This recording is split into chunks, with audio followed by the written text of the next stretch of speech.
Alhamdulillahi Rabbil Alamin. Wassalatu wassalamu ala Sayyidina Muhammadin wa ala alihi wa ashabihi ajma'in. Assalamu alaikum wa rahmatullahi wa barakatuh. Бүгінгі баяндайтын ардақты сахабамыздың бірі Анас ибн Малик, Алла ол кісіге разы болсын, сол кісінің өмірін баяндайтын боламыз. Пайғамбарымыз саллаллаху алейхи уассалам өзінің дұғасында Анас ибн Маликке былайша дұға жасаған екен: Аллахумма рзуқху малау ва валадау ва барик лаху. Аллахым оған бала-шаға және мал-мүлкін арттырып бер, және оның берекесін бер деп пайғамбарымыз дұға жасап, оның дұғасы да қабыл болғандығын ол кісінің өмір тарихына қарап білеміз. Анас ибн Маликтің анасы Ғумайса сағат сайын, уақыт сайын Анас ибн Маликке пайғамбарымыз саллаллаху алейхи уассалам жайлы көп айтады екен. Анас ибн Малик пайғамбарымыз жайлы көп естігеннен кейін пайғамбарымызды көрместен, соны естудің өзімен ақ пайғамбарымызға деген махаббаты ашылып, пайғамбарымызды қатты сағынатын болды дейді. Пайғамбарымызды көру үшін Мекке қаласына баруды қалады. Не болмаса пайғамбарымыз осы Мәдинаға келсе екен деп армандады. Мәдина халқының арасында пайғамбарымыз саллаллаху алейхи уассалам мен оның жолдасы Абу Бәкір Сыддық жолға шықты, жақында бізге келеді деген хабарлар тарай бастайды. Осы хабарды естіген Анас ибн Малик ол кезінде кішкентай бала қатты қуанып пайғамбарымызды одан сайын асыға күтті дейді. Күніне таңертеңсің кішкентай балалар көшеге шығып, жүгіріп шығып, расында Мұхаммед және оның жолдасы жақындап қалды, расында пайғамбарымыз жақындап қалды деген хабарларды тарқатып, сол Мәдинаның көшелерімен жүгіріп жүретін дейді. Сол балалардың артынан ілесе шығып, есік іргесінен Анас ибн Малик те пайғамбарымыз келіп қалды екен деп, пайғамбарымызды асыға күтіп, алысқа көз тастап қарайды екен. Бірақ пайғамбарымыз әлі келген жоқ. Сонда Анас ибн Маликтің еңсесі түсіп, басын төмен қаратып, қайтадан үйіне кіріп кетеді. Осы оқиғалар бірнеше күн осылай қайталанып, пайғамбарымызды сондай бір асығыстықпен, сағынышпен күтіп жүрген күндердің бірінде сол күні дейді, таң ерекше атты дейді. Таңғы шық орай сондай бір иіс берді, ондай иіс әлі Мәдина халқы сезінбеген еді. Сол таң атқан кезде күннің шығуымен сондай Алланың жер бетіне түсірген нәбиінің, пайғамбарының нұры жарқырай түсті. Яғни Мәдина қаласына пайғамбарымыз саллаллаху алейхи уассалам келген болатын. Мәдина халқының барлығы жолды екіге бөліп ашып, пайғамбарымыз саллаллаху алейхи уассаламды сол жолдың ортасынан өткізіп, пайғамбарымызбен оның досын қарсы алған болатын. Сонда Мәдина көшесінен кішкентай балалар пайғамбарымыз келді деп жүгіріп пайғамбарымызбен көрісу үшін адамдардың арасынан ығысып, сондай бір сағынышпен жүгіретін дейді. Солардың алдыңғы қатарында Анас ибн Малик асыға жүгіріп, мен бірінші көрсем екен деген сондай ынтықпен, сондай махаббатпен пайғамбарымызға асыға баратын дейді. Сол адамдардың арасына пайғамбарымыз саллаллаху алейхи уассалам өтіп бара жатқан кезде сонда барлығы сұрап жататын: Айюхум хуа, яғни олардың қайсысы пайғамбар, олардың қайсысы Мұхаммед деп. Сөйтіп пайғамбарымыз саллаллаху алейхи уассалам Мәдинаға орналасқан кезде, әлі толығымен орналаспай жатып, Мәдина халқының барлығы пайғамбарымыздың қызметінде жүріп, әр қайсысы өздерінің қолдарында барын пайғамбарымызға күнкөріске, мұсылмандарға алып келіп жатқан еді. Бірақ Анас ибн Маликтің анасы Ғумайса да сондай бір бақытқа жетуді қалады. Мен де пайғамбарымыз саллаллаху алейхи уассаламға бір нәрсе берсем екен ғой деп армандады. Бірақ оның қолында беретіндей ешқандай мүлік жоқты. Сонда ойлана келе, мен пайғамбарымыз саллаллаху алейхи уассаламға ең ардақты болған өзімнің өміріме де және пайғамбарымызға да пайдалы болған нәрсені сыйға тартайын деді. Яғни өзінің туған баласын Анас ибн Маликті пайғамбарымыз саллаллаху алейхи уассалам қызметіне алып келді. Оның анасы пайғамбарымыз саллаллаху алейхи уассаламға келіп: Я Расулулла, басқалар сияқты менде сізге беретін ешқандай дүнием жоқ. Менде мына кішкентай ғана ұлым бар, есімі Әнәс. Осыны сізге қызметіңізге берсем, қабыл алыңыз деді. Пайғамбарымыз саллаллаху алейхи уассалам жүзі жайдара қуанып кетіп, өзіне қабыл алды. Және Әнәстің басынан сипап, оны еркелетіп, оны өзінің бауырына баса білді. Сол күннен бастап пайғамбарымыз саллаллаху алейхи уассаламның жанындағылар пайғамбарымыздың өзі Әнәсті Унайс деп есім беріп, осы есіммен атап кеткен болатын. Кей кезде Бунай дейтін, яғни балақай деп пайғамбарымыз еркелетіп, сонда есім бермей шақыратын. Әнәс радиаллаху анхуға пайғамбарымыз саллаллаху алейхи уассалам әкесі баласына жасаған қарым-қатынастан да артық ешқандай әке балаға бере алмайтын мейірімді беріп, сондай тәрбиені беріп, сондай бір махаббатпен оны жетілдірген болатын. Әнәс радиаллаху анхудың өзі айтады, адамдардың ішіндегі ең рахымдысы пайғамбарымыз Мұхаммед саллаллаху алейхи уассалам еді. Одан асқан мейірімді, одан асқан рахымды адамды ешқашан көрген емеспін. Осы сөзден кейін Әнәс радиаллаху анхудың өзінің басынан өткен оқиғасын баяндап кетсек. Әнәс радиаллаху анху айтады, мен бір күні пайғамбарымыз саллаллаху алейхи уассаламның қызметінде болып жүргенімде, пайғамбарымыз саллаллаху алейхи уассалам мені бір жұмыспен тапсырды. Яғни өзінің қажетін өтеу үшін бір жерге жұмсады дейді.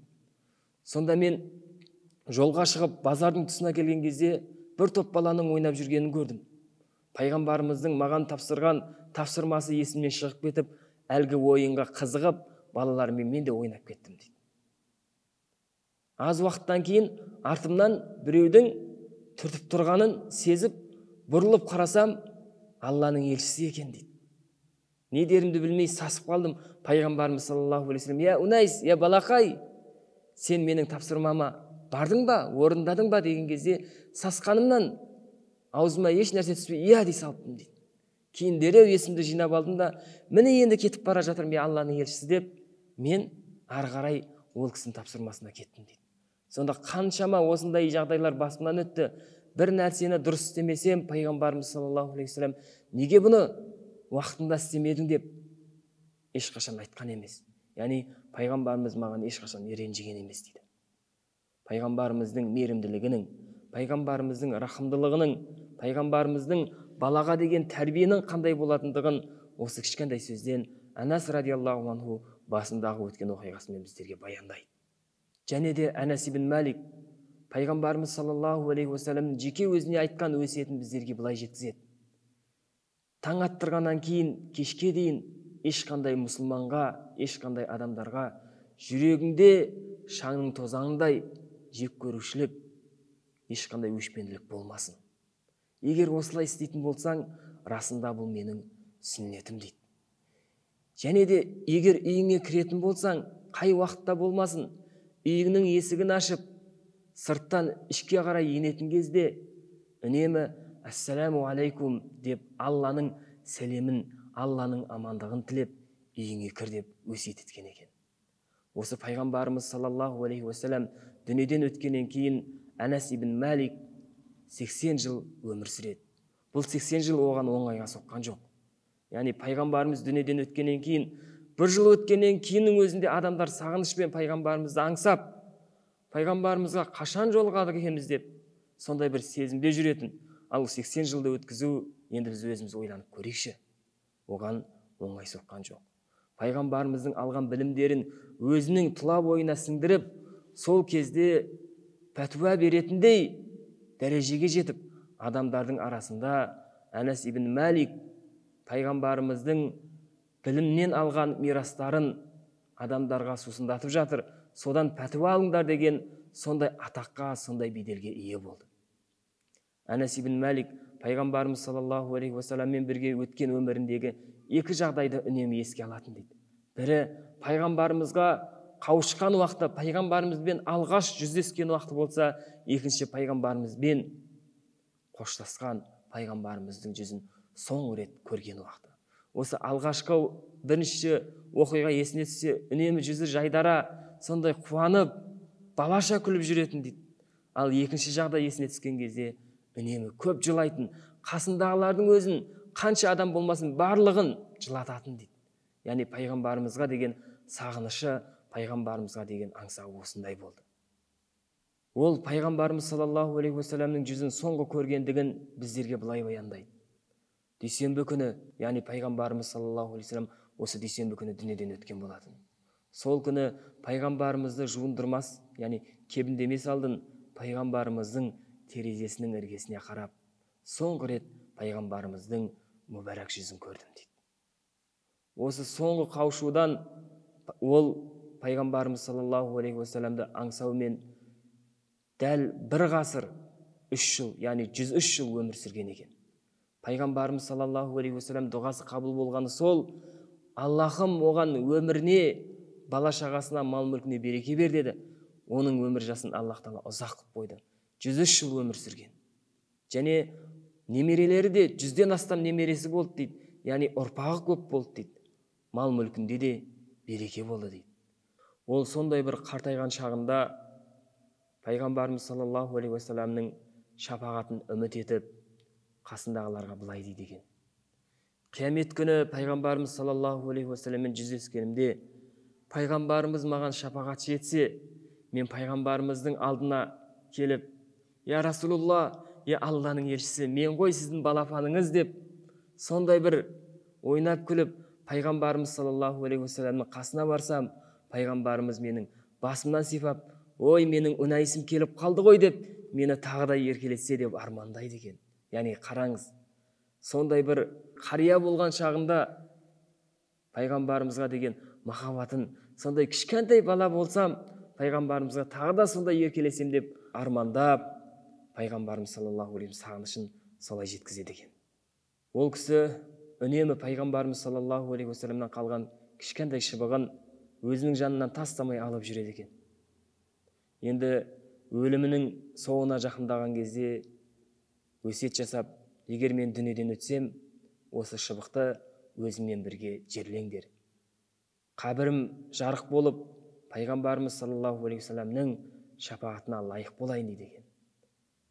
Сонда дүниеден өткеннен кейін әлгі шыбықты кебінінің арасына салып, өзімен бірге жерлеген екен. Бұл кісі пайғамбарымыз саллаллаху алейхи уассаламнан алған әрбір хадистерін, әрбір сөздерін өзінің алдыңғы келер ұрпақтарына лайықты түрде жеткізе білді.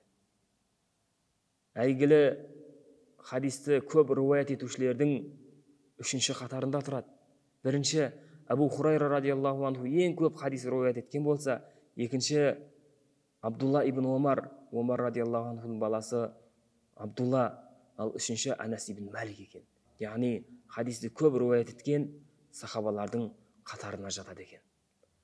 Аллах Тағала ол кісілердің қабірін нұрландырып, пайғамбарымыз саллаллаху алейхи уассаламға қауышуын және сол сияқты армандағанына Аллах Тағала жеткізіп, пайғамбарымыз қияметте оның басынан сипап: я Унайс, я Бунай, сен келіп қалдың ба деп, пайғамбарымыз саллаллаху алейхи уассалам оның басынан сипауын Алла нәсіп етсін. Аллах Тағала біздерге осындай ардақты сахабалардың өмірлерінен көп танысуымызды, көп білуімізді нәсіп етіп, пайғамбарымыз саллаллаху алейхи уассаламға деген махаббатымыздың ашылуын нәсіп қылсын. Алхамдулилlah, уассалату уассаламу аля сайидина Мухаммад ва аля алихи ва асхабихи ажмаин. Ассаламу алейкум ва рахматуллахи ва баракатуху.